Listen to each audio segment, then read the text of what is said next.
is heralded. Ma'am, yung ibig kong sabihin sa males po. Ha? Luloko nyo ako. Bakit ngayon nyo lang sinabi?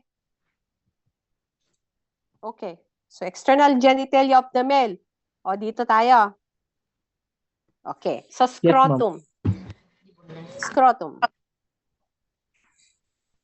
So, scrotum hangs around between the legs, okay, and surrounding the penis. Okay, so this is a sack of skin.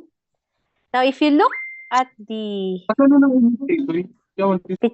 picture here, so here, the left scrotum is lower than the right side, okay? And there's a reason for that, okay? Why? Because here, the scrotum is surrounded by two types of muscles. We have the dartos muscle, which compartmentalizes the scrotum into a right and a left side. And this is the cremaster muscle, which hugs intimately the testis. Now, the cremaster muscle is continuous with the internal oblique muscle of the abdomen. And it is said that the internal oblique muscle on the left side is longer compared to your right. This is the reason why the left scrotum is lower compared to your right side. Now, you can check that later. Okay. These two muscles maintain the temperature. The temperature ideal for the testis should be 3 degrees lower than the body temp. The body temp should be maintained at 35 to 37 degrees centigrade. Okay. Higher than that, what will happen? It will affect your sperm. So, imagine it this way. Think of the testis as eggs. If you increase the temperature of the eggs, it will boil, right? Lulutuin niya yung sperms. The same thing. So at a higher temperature than 37, the sperms will start to die because of extreme heat. So it is the function of these muscles, okay, to maintain the temperature. How? So when it is cold, okay, you may not look right now, ha? Or if you want, you can look. Look at your testis right now, malamig. It is nearer to the inguinal area. I-compare nyo pag summer, nagpe-play kayo ng basketball. Now, when you play basketball, you need a supporter. Kasi otherwise, ma-obvious yung galaw ng testicles, di ba?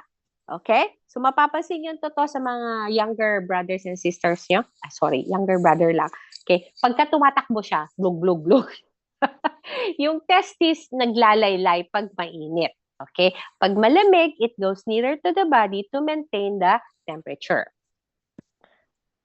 Gusto nyo lang ulitin ko yung erection kaya gusto nyo paulit yung genitalia. Well, anyway, tapos na tayo sa scrotum. Let's go to the penis. So, this is the penis here. It has 3 parts. The shaft. So, the shaft is the whole length. The glans penis here, which is the most sensitive. Why most sensitive? Because it is actually composed of sensitive connective tissues. So, madaming sensory receptors to. And the glans penis is surrounded by a strip of skin called the prepuce or the foreskin. Now, the prepuce or the foreskin is the one which is removed during the process of circumcision. Now, we do circumcision for different purposes. So, for the Jewish people, they do this for ritualistic purposes. So, it's a sign from going from childhood to adulthood. But basically, we have the same.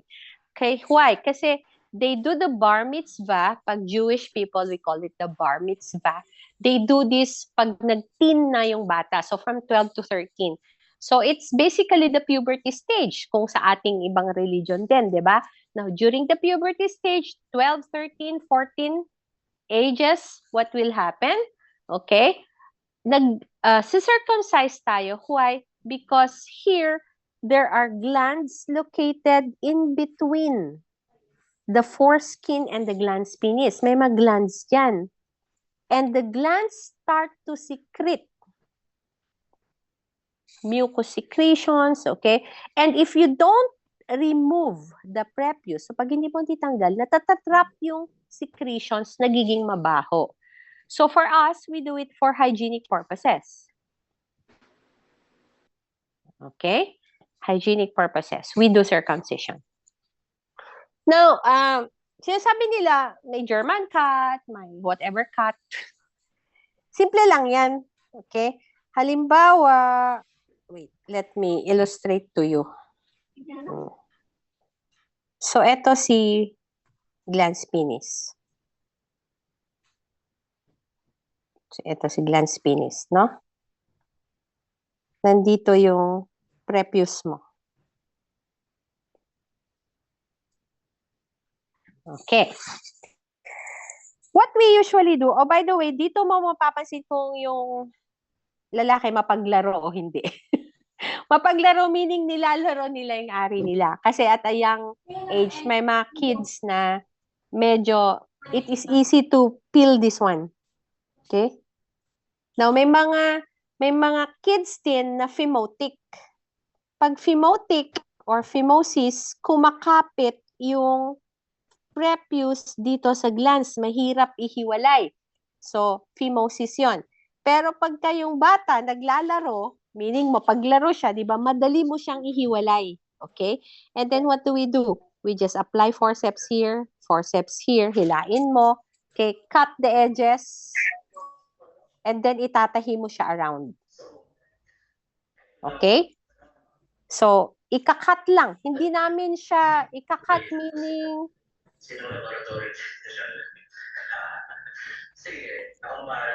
paki-off yung microphones, please.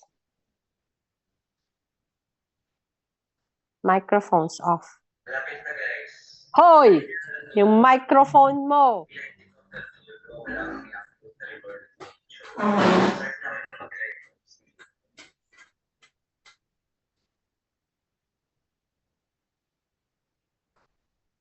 Oh, by the way, before I start pala class, I forgot. Before gusto ko lang i-clarify. May pinakong nagsabi. Makinig muna tayo sa chismis. Ayaw niyang i-off yung microphone niya.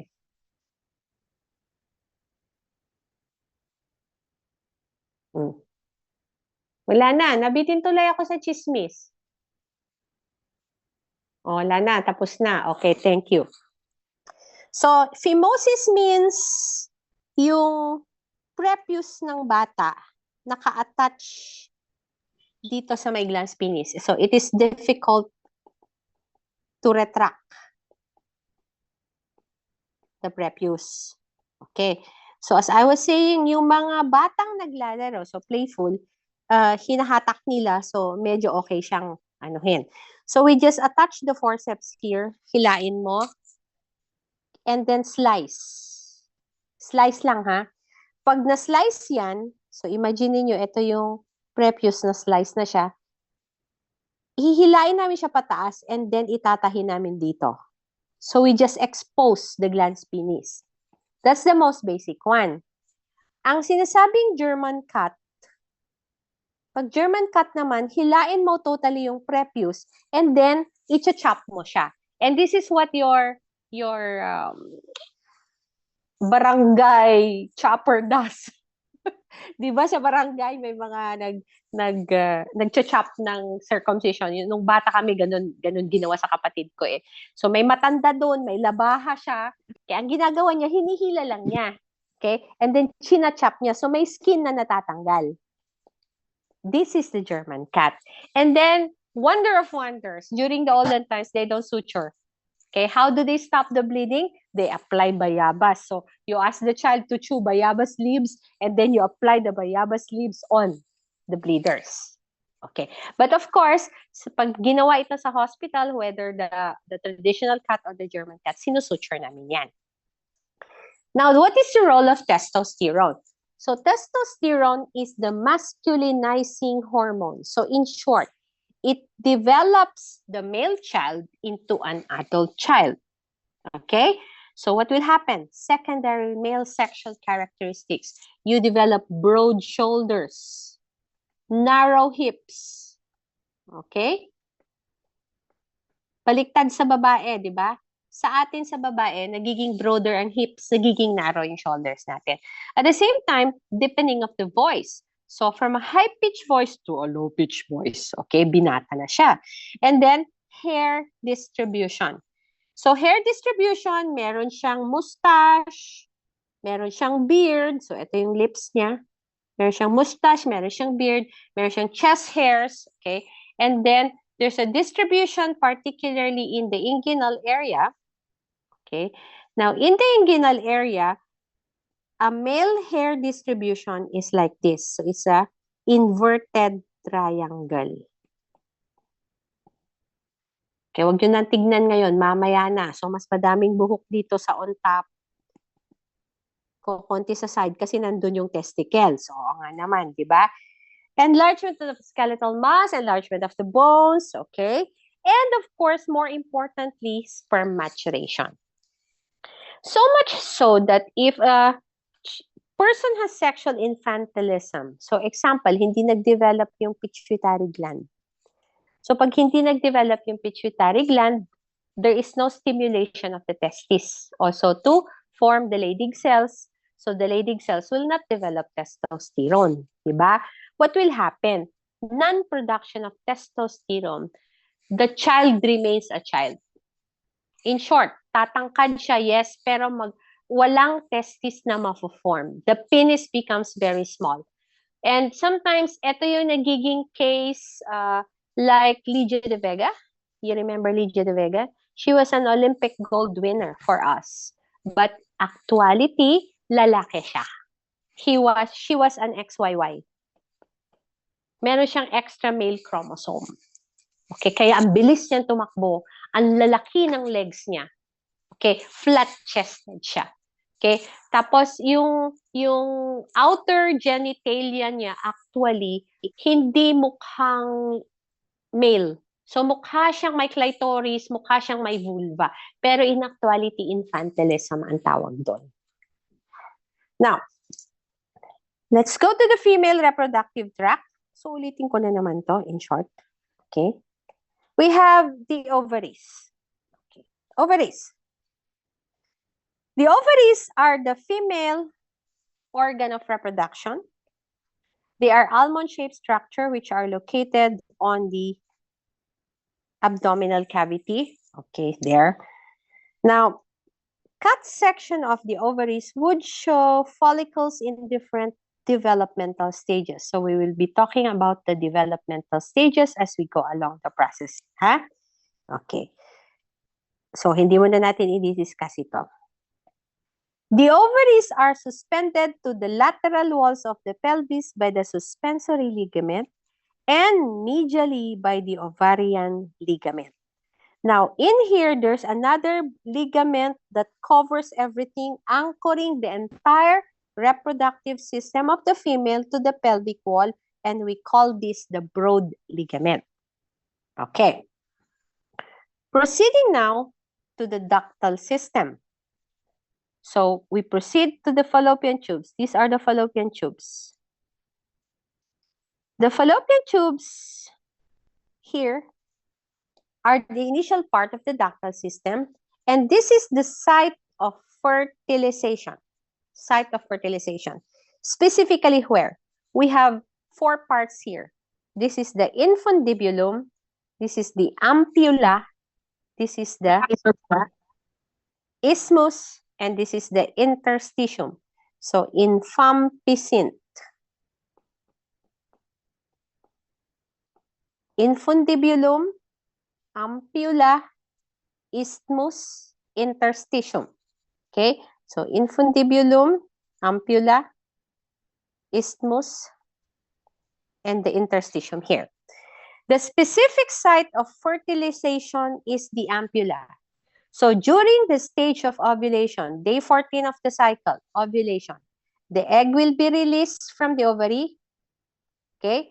At the distal ends of the fallopian tube are finger-like structures known as the fimbria.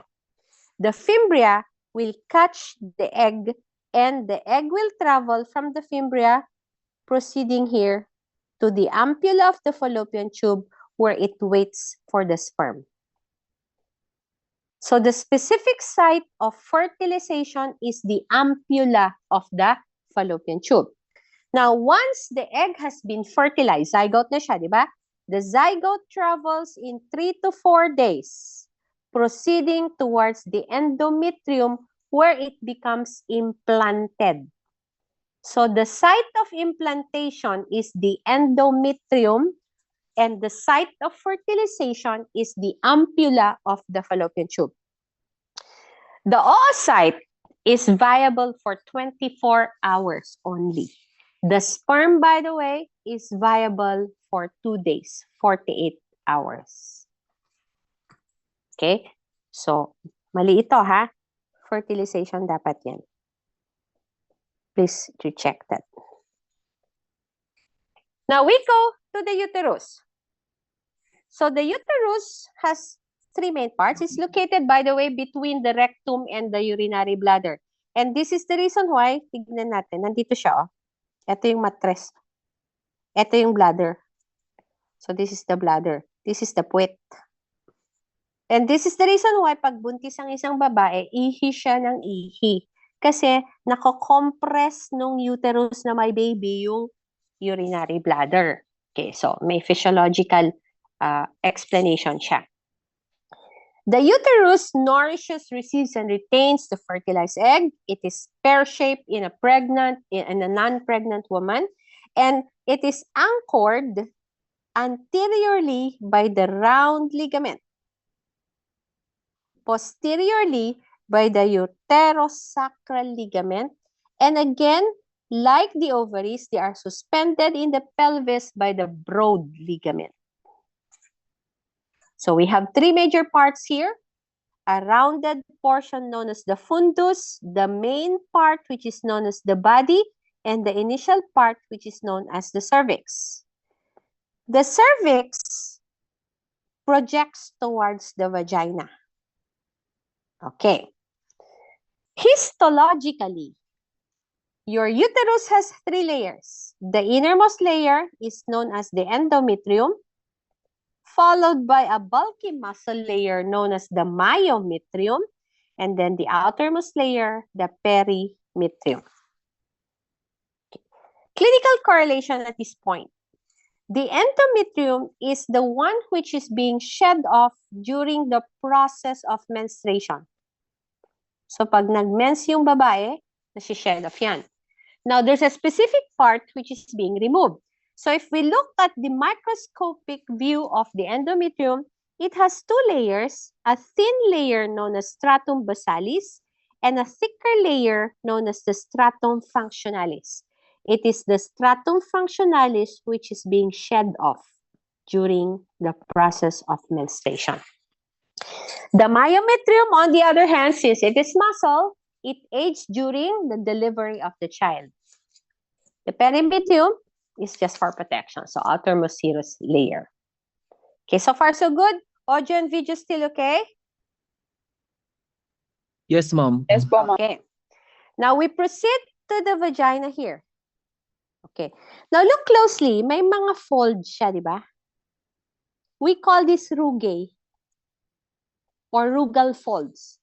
Okay. So it is basically a thin-walled tube, 10 centimeter in length. Maliit lang siya, sa totoo lang.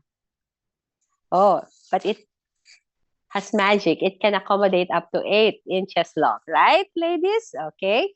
And extends from the cervix to the body exterior. It is known as the birth canal.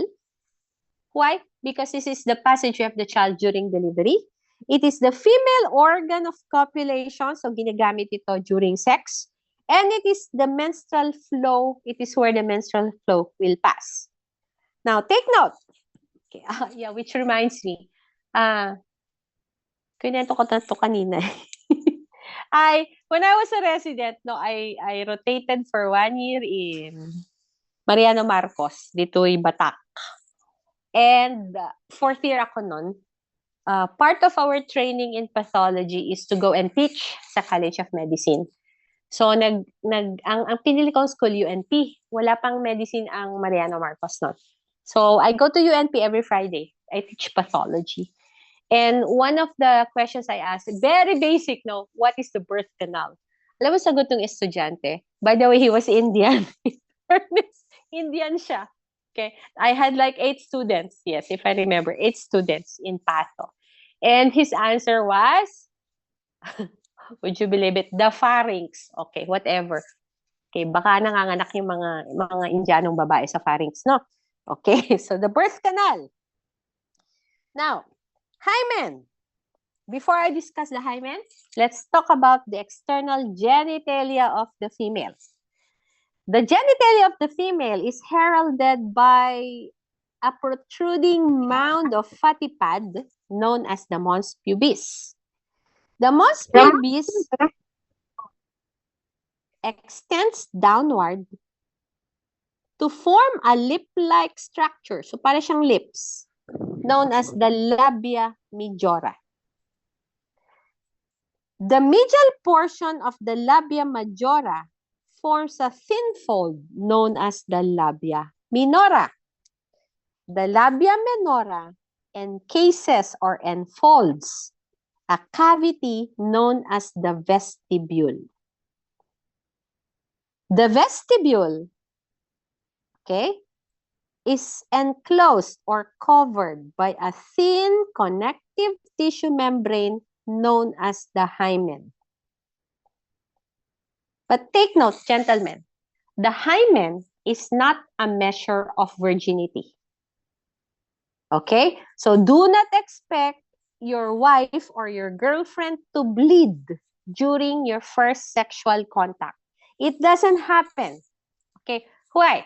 Especially if the female is highly active in sports, like she's an equestrian, so she rides the horse, or a gymnast, or she splits, she's a dancer, nasisira yung hymen. Okay? So do not expect all the girls to bleed during their first sexual intercourse. It doesn't happen. Okay? Now, ma'am, paano natin mag-gauge yung virgin yung babae o hindi? Ito. So, sabi ko kanina, the opening here is called the vestibule. Inside the vestibule, there are 2 openings. A urethral opening where urine goes out and the vaginal orifice. This is the true gauge of virginity, boys. Okay, look at your little finger. Try to insert the little finger in the vaginal orifice. It should not be able to enter. Hindi dapat pumasok yung pinky or your little finger doon sa vaginal orifice. That's a true virgin. Now, kung pumasok yung little finger mo, yung ring finger mo, yung middle finger mo, at yung hintuturo mo, abay, ibang usapan na yon. Okay? So, yon ang true gauge of virginity. It is the vaginal orifice. At the superior portion of the labia majora, okay, there is a very sensitive connective tissue called the clitoris. The clitoris is the counterpart of the glans penis. It is the most sensitive part of the female. So again, it is filled with sensory receptors. Madaming sensory receptors siya. You can try testing later tonight. Okay, not now, ha? Okay. Clinical correlation at this point. If we draw a diamond starting from the mons towards the lateral ischial tuberosities down to the anus, we call this the clinical perineum. Clinical perineum.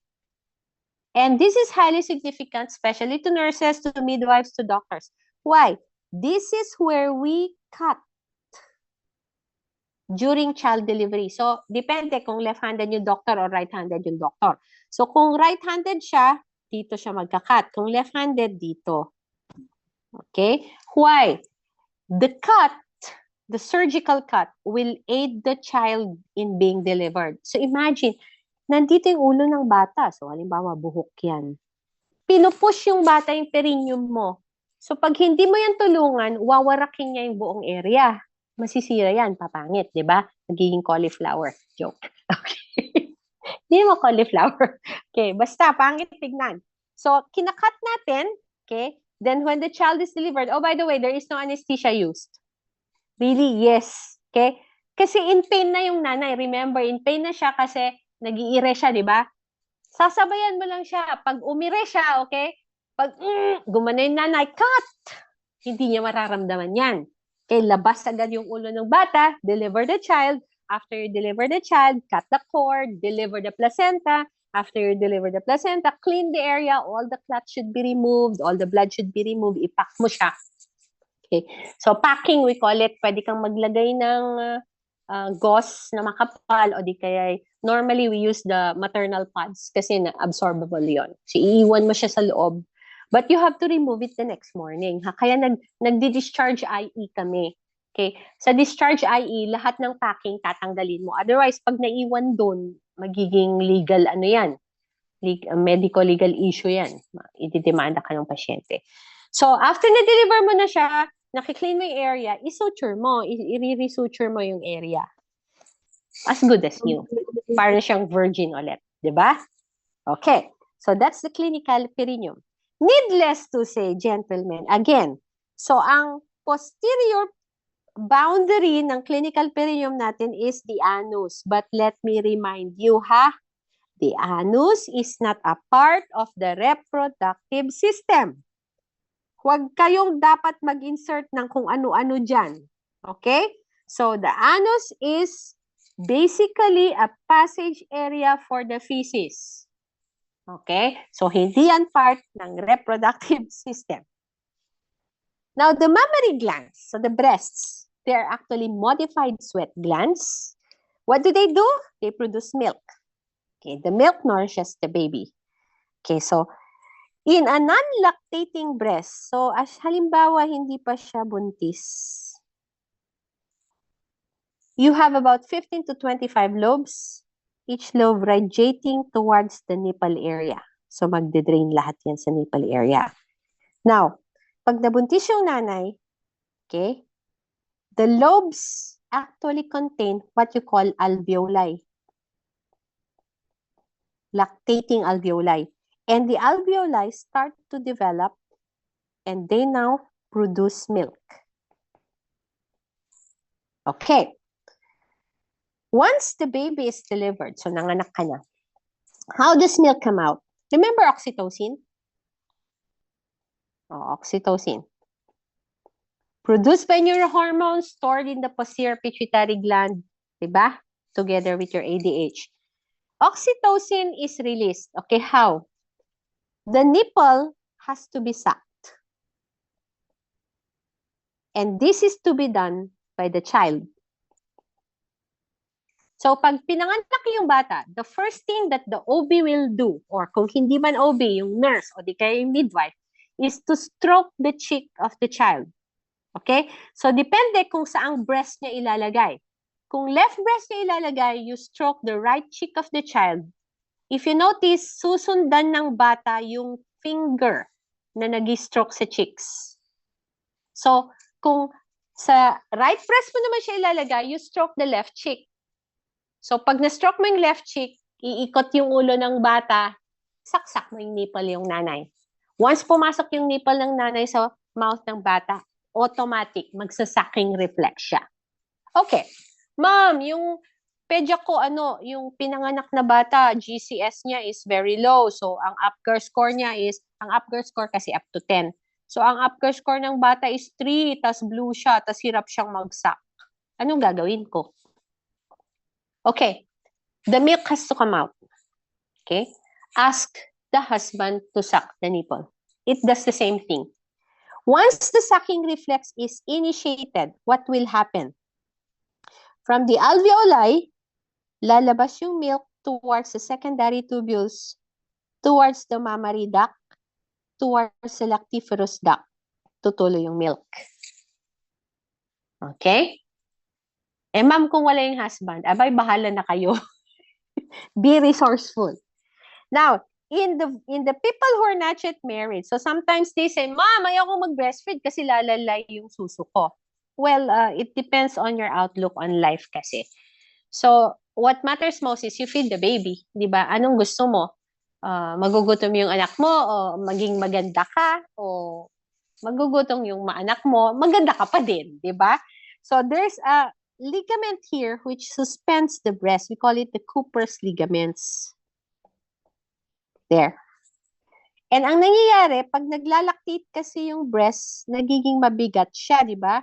So pag lumalaki siya at nagiging mabigat, nahihila si Cooper's. Kaya naglalaylay yung dede nyo. Okay, that's the reason why. Okay. Are we still okay? Can you still see the presentation? Can you still hear me? Hello?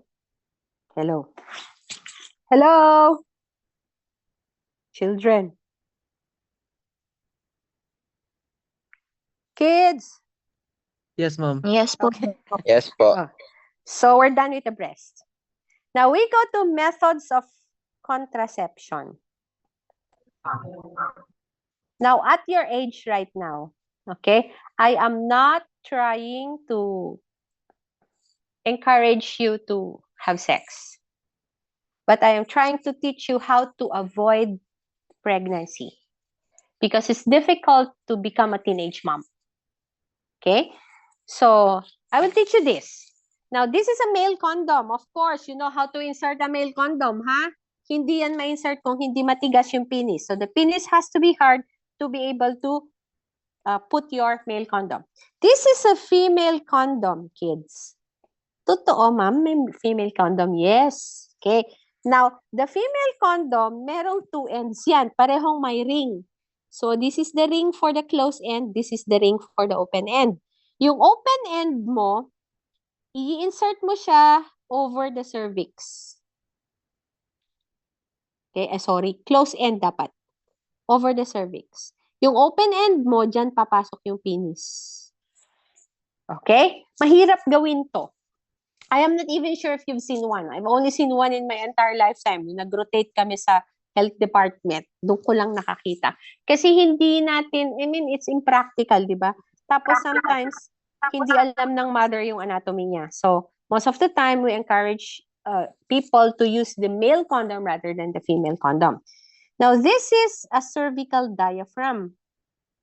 So, from the name itself, cervical diaphragm. Okay? The cervical diaphragm is inserted here at the cervix. Iko-cover niya to. It stays there for 6 months. Okay, so of course, alam nyo na, pag nag-sex sila, nagkiola sila, papasok si sperm, hindi papasok si sperm sa uterus. Walang fertilization. This is, by the way, your IUD. IUD.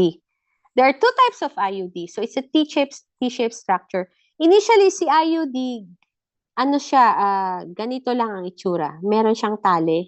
Okay? Nakaganyan siya. Kasi yung T niya, andito. Naka-fold yung T. Okay? Tapos, this needs to be inserted by a very knowledgeable person like the midwife or a nurse or a doctor. I-insert ito with the aid of your sound. So, ito yung sound natin. Yung sound kasi, i-detect niya muna kung gaano kalalim yung uterus. Okay? So, this has to be done under mild sedation, tulog yung nanay.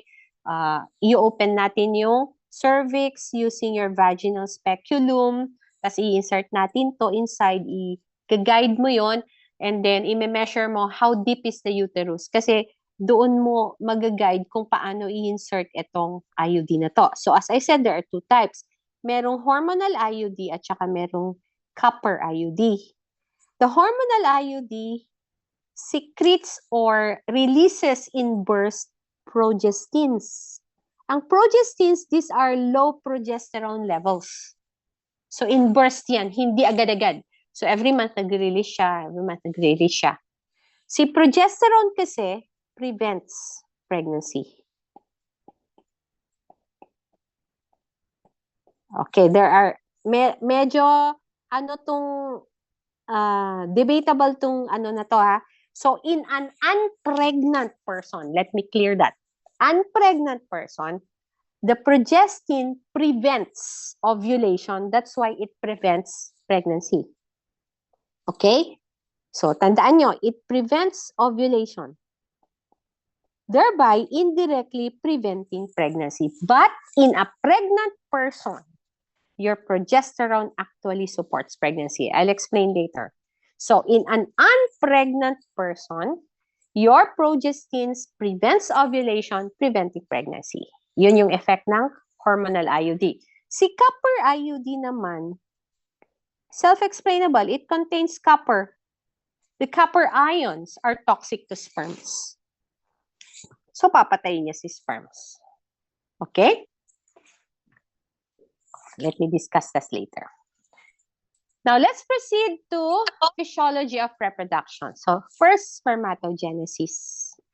Now, there are two main steps in spermatogenesis. The first is spermatocytogenesis, and then followed by spermio. Okay, let's first talk about spermatocytogenesis. Now, in the fetal stage, so just before birth, there is a mother cell known as a spermatogonia. This is found in the seminiferous tubules of the testis.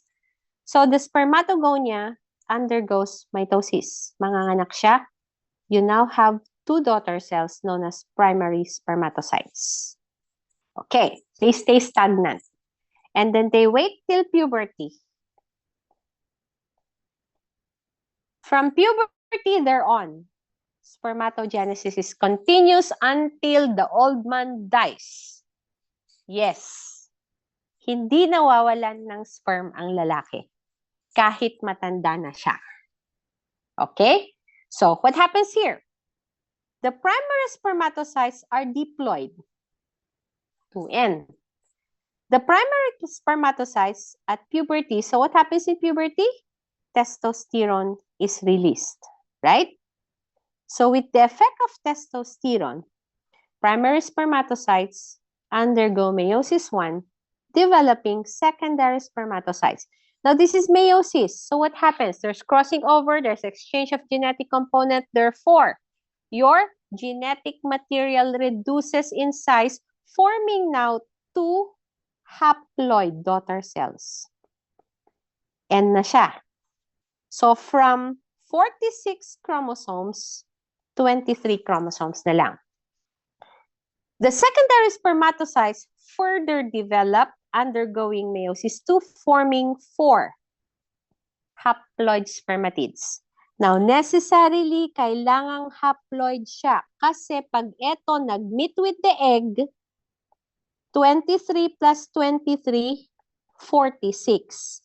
Otherwise, kung hindi yan magre-reduce in chromosomal content, you will have an overproduction of genetic material, magkakaroon ng aneuploidy, magkakaroon ng defects doon sa genetic component. In short, may mabuborn yung bata na defective. Okay.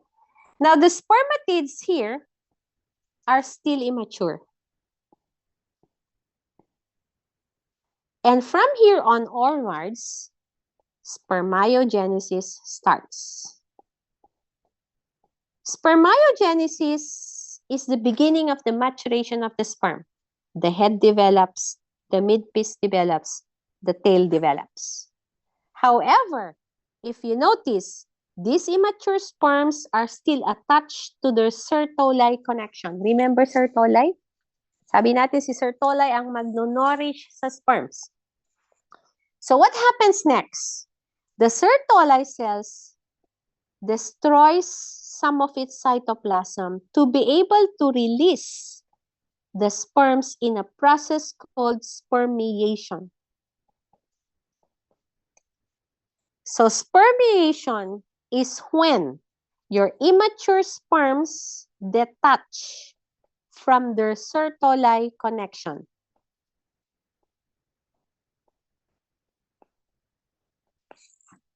Okay? Spermiogenesis is when they develop the head, they develop the midpiece, they develop the tail. Okay? But spermiation is the actual release of the sperm. So, pupunta na siya sa epididymis, lalangoy na siya. Okay? What happens? They wait for 20 days maturation. Remember? We were discussing epididymis bago siya pwedeng ma-release for ejaculation.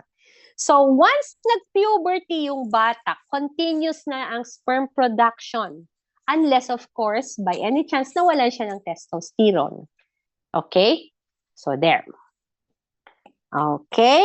So, we discussed this already. There. Now, we proceed to oogenesis. So, sa female naman tayo. So, a while ago, I said I will delay discussing the stages of the ovum development, a process known as oogenesis. Okay, so what happens here? Okay, we start again during the fetal stage, before birth.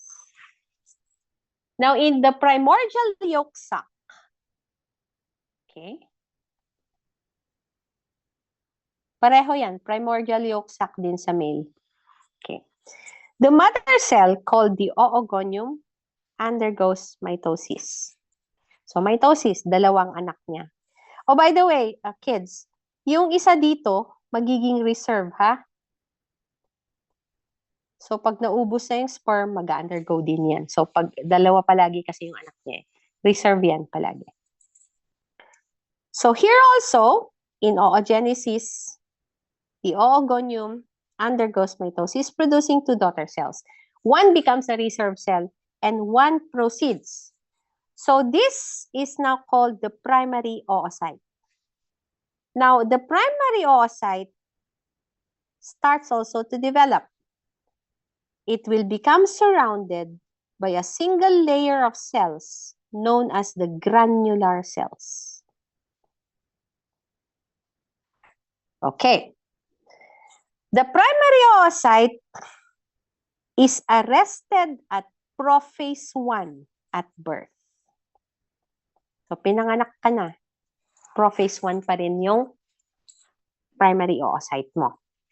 At this point, it is now called a primordial follicle. So, once na surrounded siya ng granular cells, it is now called a primordial follicle. So, remember, arrested at birth. At childhood, it becomes stagnant. We wait again for puberty. What happens in puberty? FSH is released, right? Follicular stimulating hormone. Because of the FSH, the primary follicle starts to develop more granular cells. Okay, so look at the granular cells. Okay, it is still arrested in prophase 1. Okay, your cycle starts. Di ba, nag-mens ka na. Nag-i-increase yung FSH mo. With the increasing FSH, the granular cells start to organize themselves in such a manner. So look at this, the granular cells. Some of the granular cells move further away from the primary oocyte here. And as they move away, they start to form spaces which become filled with fluid. We call this antrum.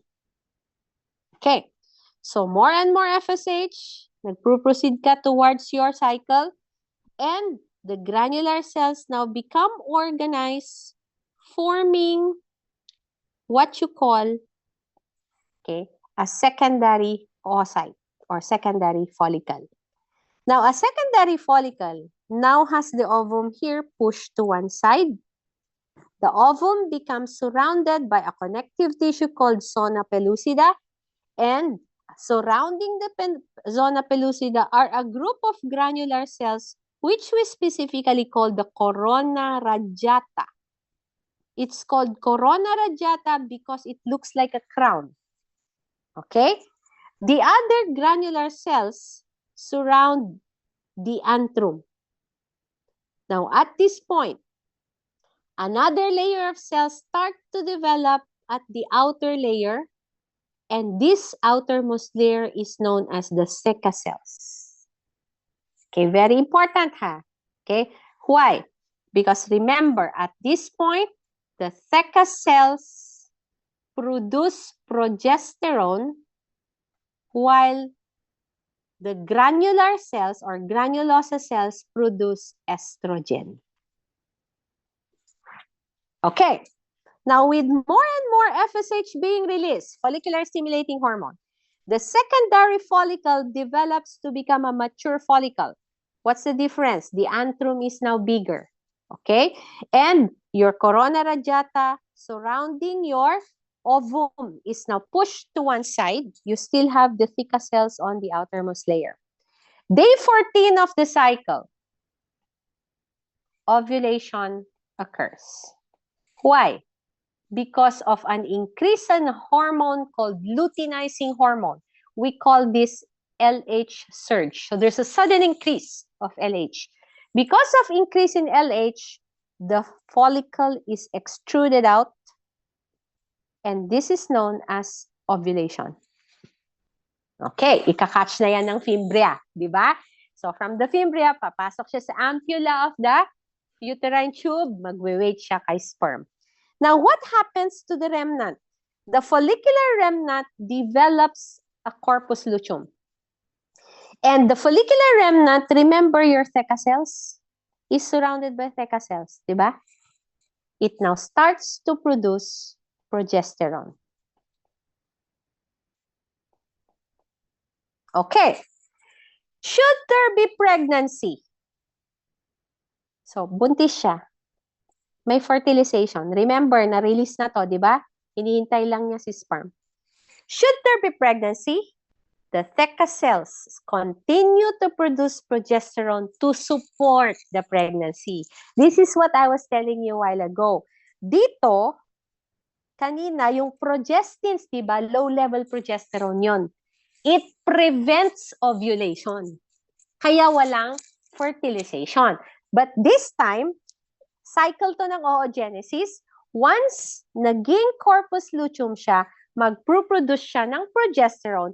Kung merong fertilization, the progesterone will support the pregnancy. If walang fertilization, anong mangyayari? Okay? The corpus luteum starts to die, and it now develops what we call a corpus albicans. So if it starts to die, it becomes a corpus albicans, bababa yung progesterone mo. Right? Okay, mag-correlate tayo lahat mamaya.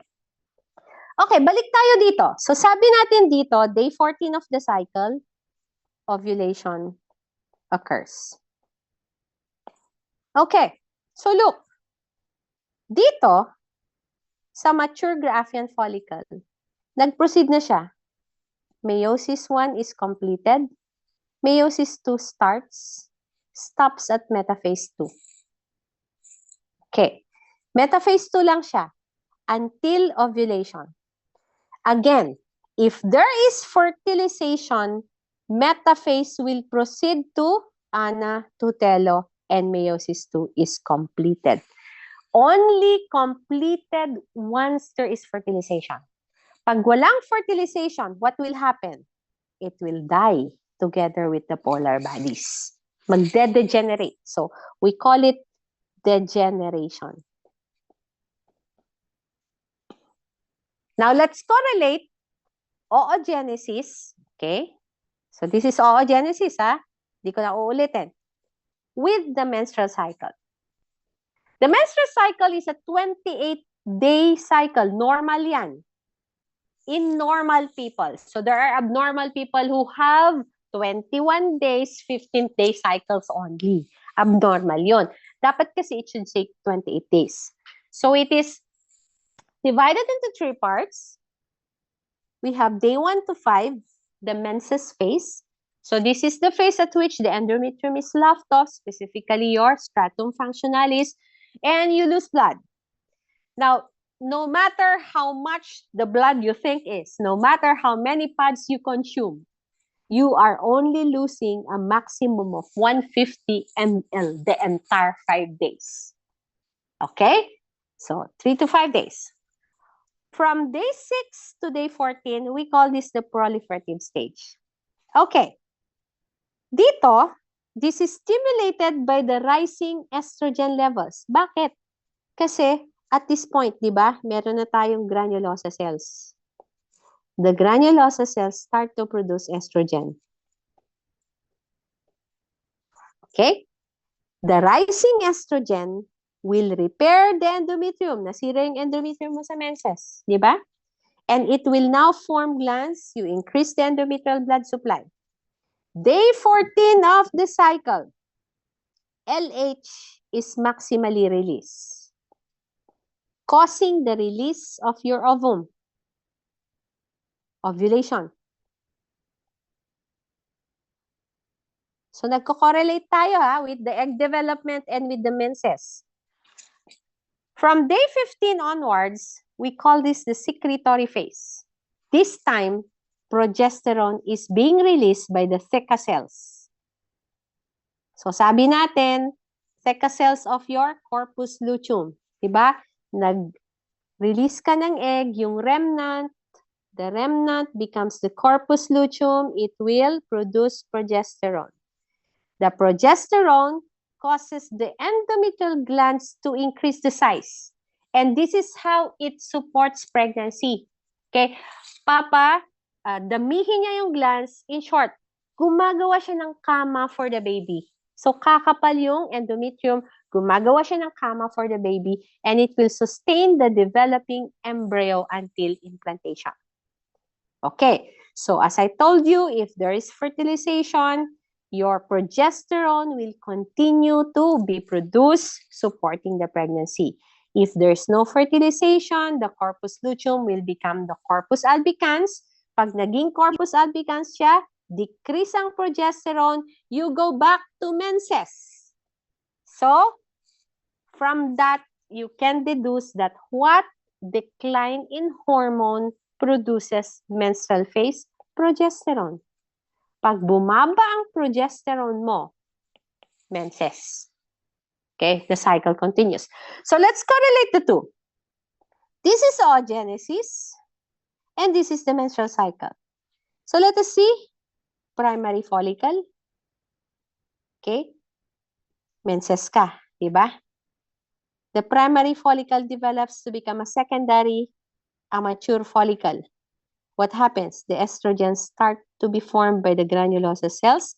The estrogen will prime the endometrium.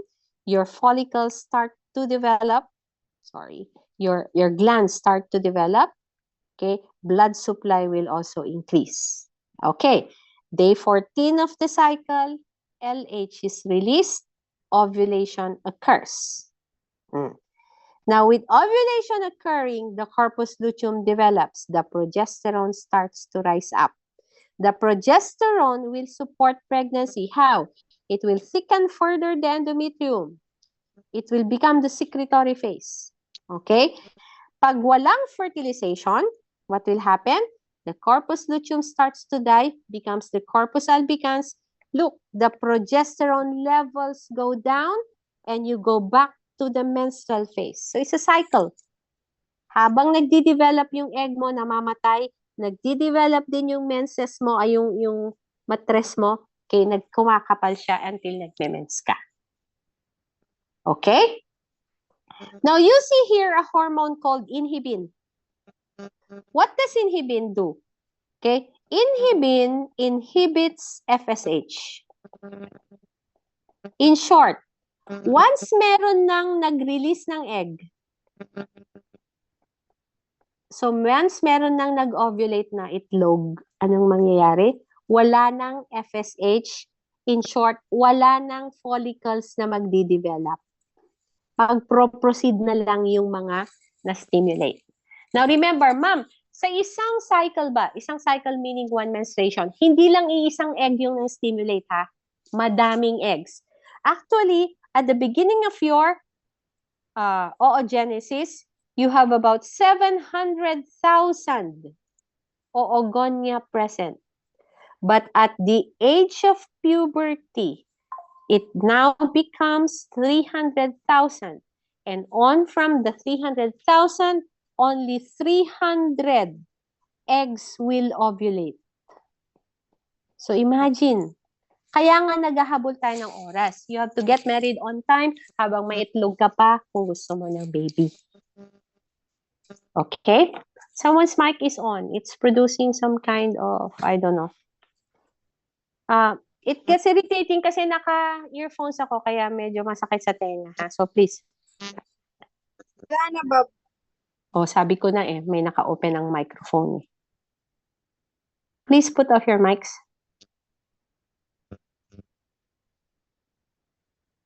Okay, thank you. Now, let's talk about ectopic pregnancy. The word ectopic means out of place. So, as I said, saan pa dapat mag-implant sa endometrium, di ba? So, normal pregnancy. Please, kids, put off your microphones.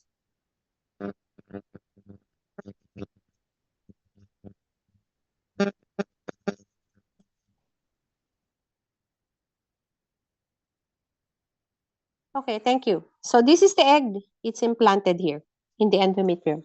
This is a normal pregnancy kasi magdi-develop yan dito. However, sometimes, si itlog, nagiging tamad, ayaw niya magbiyahe. So, na-fertilize siya dito, di ba? Magta-travel siya. Ayaw niya magbiyahe, gusto niya dyan lang. So, it stays within the fallopian tube. Okay. So, pwedeng sa fallopian tube siya. There. Or di kaya'y, na-fertilize siya, pumutok, and yet nabuhay, nag-implant siya sa pelvic area. Yes. Okay, so nag-implant siya sa pelvic area. Pwede yon. We had one case actually, kaya lang nagka-Edward syndrome yung bata. Kasi imagine if this is the egg. Magiging baby yan. Tapos naka-implant siya sa pelvic wall. So it's not receiving the normal nourishment that it should be receiving inside the uterus.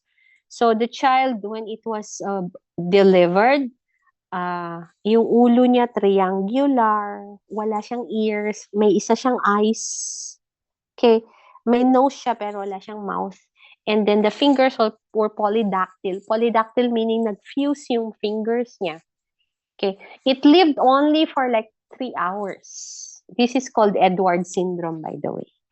And it was, very rare cases. Happy kami kasi nakakita kami ng ganon na case, but sad for the mother kasi this has been the 3rd pregnancy and they really took care of the baby and they thought, ang pangit kasi, hindi sila nagpa-ultrasound, so they did not see that it was outside the uterus. Although nagpapa-prenatal sila, na-check yung heartbeat, may heartbeat na naman, faint nga lang. Okay, so that's ectopic pregnancy. Now, the risk here is, if nandito siya sa fallopian tube, no? Pag pumutok yan, magbe-bleed ka. It's gonna cause severe abdominal pain. And if hindi yan ma-check, you may develop sepsis. You know what sepsis is, right? So, that's infection yung nasa blood na niya kasi magiging infected yung area, mag-spread yung infection to the blood. Okay. What about fibroids or myomas, we call it? Myoma or fibroids. Ang myoma or fibroids are actually tumors consisting of muscles. And they can be found in the wall of the uterus, within the myometrium, or even within the endometrium. So, pagka within the endometrium, submucous ang tawag namin dyan. Asan na yun? Submucous fibroids. Okay? Pag nandito naman siya sa gitna, intramural. Now, normally, as long as it's small, hindi namin yan ginagalaw. Ang pangit kasi, ito yung submucous, kasi it's going to cause severe pain, especially if you're having what do you call this, menstruation. So, magkakause yun ng severe pain. So, pag nagkakause yun ng severe pain, we operate on the patient. Now, do we do abdominal surgery? No. Okay, we do sedation, tapos the same thing, papatulugin yung pasyente, i-open yung cervix. May sound ang tawag namin dun eh. Para siyang spoon na maliit. Ipapasok mo doon, tapos alaam lang DJ tumor. Okay, piece by piece. And then stop the bleeding. Pag dito, wala kang magagawa. Okay? Now, your fibroids or myoma usually become smaller as you grow older. So, habang nagpapalapit ka ng papalapit sa menopause mo, kumukonti yung hormones because these are being fed by hormones like estrogens. So, habang kumukonti yung estrogens mo, lumiliit yung myoma. So, hinahayaan lang namin siya. But if it causes pain, like I said, tinatanggal namin. Now, another question will be, Ma'am, what if buntis ako tapos may myoma? Anong gagawin? Now, as long as the myoma is not affecting the pregnancy, we let it stay. But if it's a submucous myoma like this, iipitin niya kasi yung baby. So as much as possible, we try to do conservative measurement. Conservative meaning huwag mo operahan. Pero pagka it's affecting the growth of the baby already, yan, i-intra-abdominal na kami. Magka-cut na sila, parang CS, tas tatanggalin ito. But this is very risky for the child. You may lose your pregnancy because of this. Okay. Molar pregnancy. Ang molar pregnancy naman, ibong. We call it ibong. So, alam nyo ang ibong in Ilocano, di ba? Sa itlog. Wala siyang baby. Nag-develop yung placenta, pero walang baby sa loob. And we consider this as cancerous. It's actually pre-cancerous. So, ito yung mga lumaki yung tiyan, positive for pregnancy test, tapos pag in-ultrasound mo, walang baby sa loob, pero may placenta. So, what do? We deliver the placenta, the same, we do like normal delivery, i-deliver namin yung placenta, patulugin mo yung pasyente, magbigay ka ng cervical dilators, you deliver the placenta, linisin mong area. But then, after delivery of the placenta, what do? We treat the patient as a cancer patient. So, iki-chemotherapy natin yan. Now, it is not advisable for a molar patient, so molar pregnancy patient, to have a subsequent pregnancy not until after 3 years.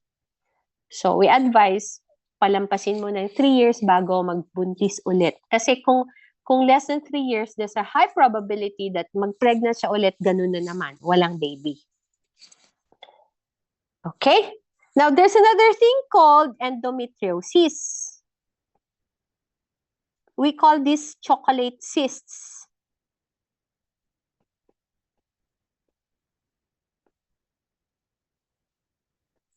Okay, so look at this one. No?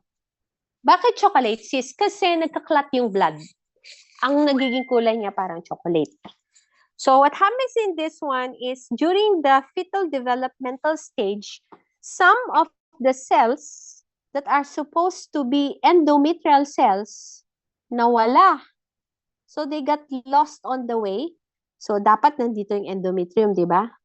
Some cells during the fetal development pumunta sa fallopian tube, pumunta sa ovaries. Ngayon, okay, lumaki ka.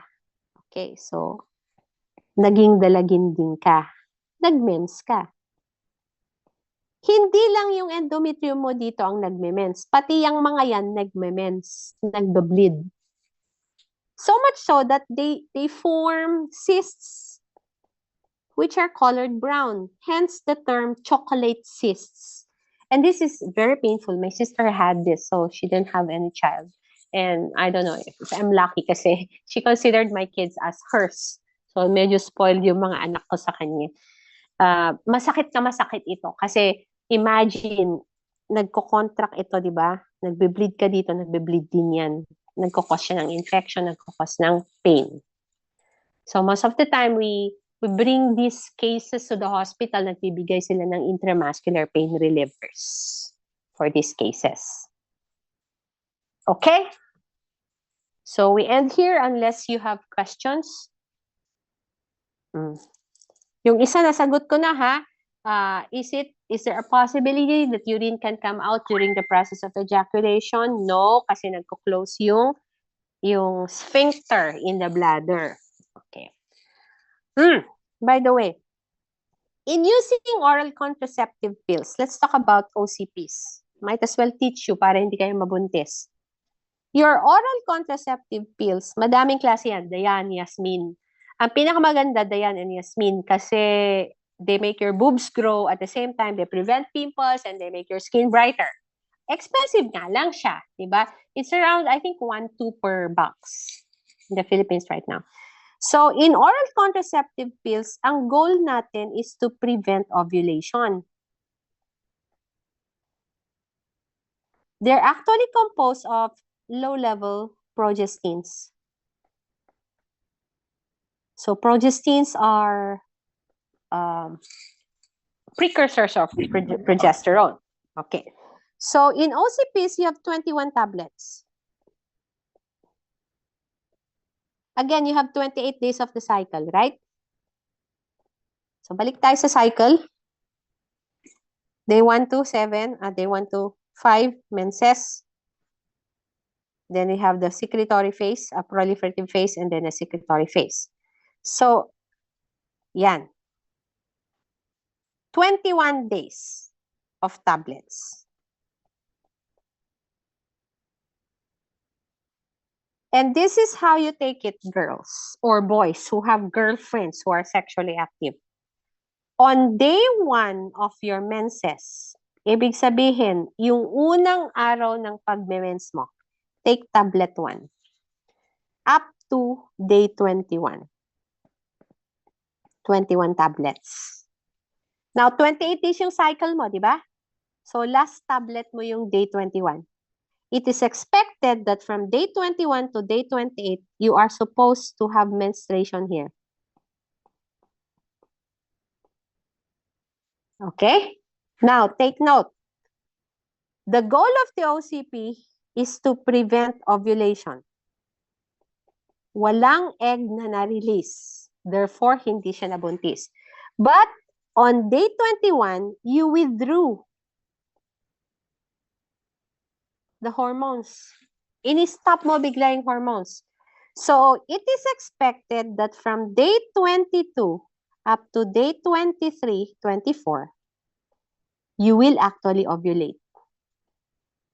Followed by mens. So, it is advisable that within day 21 to day 28, there should be no unprotected sex. I am not saying you cannot have sex. I am saying no unprotected sex. Mag-condom kayo. Mag-withdraw. Whatever. Okay? Condom. So, this is how your OCPs work.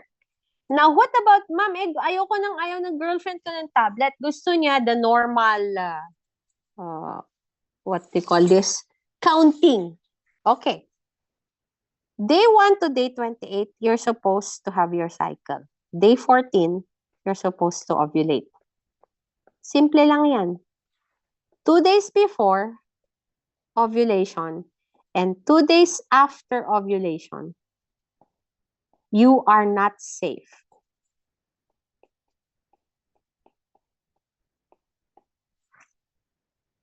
So, kung 2 days before, that's day 12. 2 days after, day 16.